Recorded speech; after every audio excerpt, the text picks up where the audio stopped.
Bienvenidos a Historias Imprescindibles. En este episodio especial, nos sumergiremos en las complejidades y consecuencias del Tratado de Versalles, un hito que marcó el fin de una era y el comienzo de otra.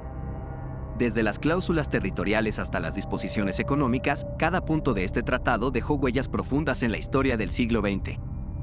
Acompáñennos en este viaje a través de los eventos que reconfiguraron el mapa político, económico y social del mundo tras la Primera Guerra Mundial. Territorios perdidos por Alemania. En el resplandor del final de la Primera Guerra Mundial, el Tratado de Paz de Versalles redibujó el mapa de Europa. Alsacia y Lorena, dos regiones con una rica historia cultural, fueron testigos de cambios dramáticos. Desgarradas de Francia y anexadas por Alemania en 1871, estas tierras fueron un punto focal en las negociaciones de paz. El Tratado de Versalles marcó su retorno a la nación francesa, un acto simbólico y emotivo que cerró un capítulo amargo en la historia franco-alemana. Alsacia y Lorena abarcaban aproximadamente 14.500 kilómetros cuadrados. La población afectada por este cambio territorial ascendía a más de 1.5 millones de personas. La región del Sarre. Esta región, rica en recursos industriales, se convirtió en un área bajo administración de la recién creada Liga de Naciones. Esta decisión buscaba garantizar el desarme alemán y controlar estratégicamente una zona clave. Sin embargo, para los habitantes del Sarre, la incertidumbre sobre su futuro se mezcló con la esperanza de una autodeterminación que aún se vislumbraba en el horizonte. El área del Sarre abarcaba alrededor de 4.200 kilómetros cuadrados. La administración de la Liga de Naciones duró hasta 1935, cuando un referéndum devolvió la región a Alemania. Otros territorios fronterizos. Además de Alsacia y Lorena, otras áreas en las fronteras de Alemania fueron redibujadas. Bélgica y Dinamarca se vieron beneficiadas, recibiendo territorios estratégicos que alteraron la geografía y la seguridad en la región. Estos cambios, aunque menos conocidos que la devolución de Alsacia y Lorena, tuvieron un impacto duradero en las relaciones internacionales. La redistribución de territorios fronterizos afectó a más de 500.000 personas. Las fronteras reajustadas buscaban crear una barrera defensiva contra posibles futuras agresiones alemanas. La pérdida de territorios por parte de Alemania en virtud del Tratado de Versalles no solo transformó los mapas, sino que también sembró las semillas de descontento y resentimiento. Desarme de Alemania. El Tratado de Versalles se erigió como un faro de esperanza, pero también como un espectro de desafíos para la Alemania derrotada. Limitación del tamaño del ejército. Tras la firma del Tratado de Versalles, Alemania se enfrentó a una transformación radical en su capacidad militar. La limitación del tamaño de su ejército marcó el principio de una nueva era. De un poderoso ejército imperial alemán, surgía una fuerza militar reducida, destinada a cambiar las dinámicas geopolíticas de la región. La fuerza del ejército alemán fue limitada a 100.000 hombres, incluyendo oficiales y personal de tropa. La artillería, vehículos blindados y submarinos fueron severamente restringidos. Prohibición del servicio militar obligatorio. El Tratado de Versalles buscó erradicar las bases de la militarización alemana al prohibir el servicio militar obligatorio. Esta medida, destinada a evitar la rápida movilización de grandes fuerzas, pretendía establecer un nuevo paradigma de seguridad en Europa. Sin embargo, esta disposición también sembró las semillas de descontento y malestar en la sociedad alemana. La prohibición del servicio militar obligatorio buscaba desmantelar la cultura militarista arraigada en la sociedad alemana. Desmantelamiento de la maquinaria militar. La maquinaria militar alemana, una vez temida en el campo de batalla, fue desmantelada meticulosamente. Buques de guerra, aeronaves y arsenales fueron reducidos, marcando el fin de la era imperial alemana. Este proceso de desarme no solo tenía implicaciones tácticas, sino que simbolizaba la pérdida de una supremacía militar que había dominado Europa por décadas. La armada alemana fue limitada a una flota mínima, con restricciones específicas en la construcción de nuevos buques. La prohibición de la aviación militar alemana y la reducción drástica de aeronaves limitaron significativamente la capacidad aérea del país. La imposición de límites al poder militar alemán marcó una nueva fase en la historia europea, pero también alimentó las tensiones que eventualmente desembocarían en un segundo conflicto global. Reparaciones de guerra. Después del silencio de los cañones de la Primera Guerra Mundial, una sombra económica se cernía sobre Alemania. Las reparaciones de guerra impuestas a la nación derrotada, un capítulo económico que dejó cicatrices profundas y resonancias en la historia del siglo XX. La cifra imponderable. En la mesa de negociaciones de Versalles se fijó una cifra asombrosa que Alemania debía pagar como reparación por los estragos de la guerra. La magnitud de esta carga financiera desafió los límites de lo imaginable. La estipulación de una indemnización gigantesca marcaba no solo la búsqueda de justicia, sino también la creación de un terreno fértil para tensiones económicas y políticas. La cifra final de las reparaciones de guerra se estableció en 132.000 millones de marcos oro alemanes. Esta suma equivalía aproximadamente al 26% del Producto Interno Bruto, PIB, alemán de 1928. El peso insoportable.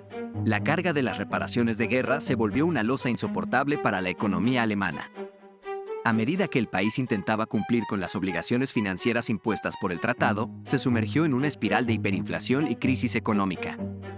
Las imágenes de billetes devaluados y ciudadanos empobrecidos pintaron un cuadro desgarrador de la realidad alemana en la posguerra. La hiperinflación alcanzó su punto máximo en 1923, con tasas diarias que excedían el 20%. El valor del marco alemán colapsó, llevando a escenas de ciudadanos usando billetes como papel tapiz debido a su falta de valor. Negociaciones y ajustes. Ante la evidente inviabilidad de cumplir con las reparaciones impuestas, se desencadenaron negociaciones para ajustar las cifras y plazos. El Plan Dawes de 1924 y el Plan Young de 1929 suavizaron las condiciones, pero la sombra de las reparaciones de guerra persistió, dejando a Alemania lidiando con una deuda que resonaría a lo largo de las décadas. El Plan Dawes reestructuró las reparaciones, estableciendo pagos anuales basados en la capacidad de Alemania para pagar. El Plan Young redujo la cantidad total de reparaciones y extendió el periodo de pago. Las reparaciones de guerra impuestas a Alemania no solo fueron una carga económica, sino también un catalizador de tensiones y resentimientos. Artículo 231. En el resplandor de la posguerra, una cláusula se levantó como un testamento de responsabilidad moral y material. La culpa de guerra. El artículo 231 del Tratado de Versalles se erige como un recordatorio ineludible de la culpabilidad atribuida a Alemania y sus aliados por los estragos de la Primera Guerra Mundial. Esta cláusula, también conocida como la culpa de guerra, sentó las bases para las reparaciones y se convirtió en un elemento central en la narrativa que buscaba asignar responsabilidades por la devastación sin precedentes. El artículo 231 fue incluido en el tratado para justificar las demandas de reparaciones por parte de las naciones aliadas. La cláusula no establecía una cantidad específica de reparaciones, pero su presencia sentaba un precedente legal y moral.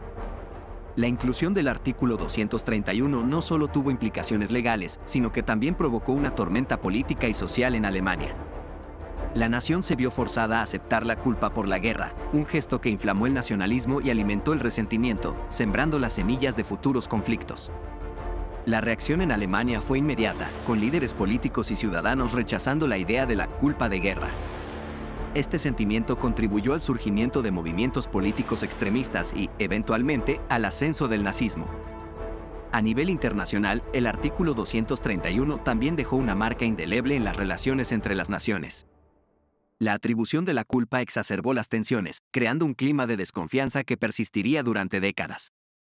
La culpa de guerra afectó las negociaciones diplomáticas y las alianzas en la posguerra.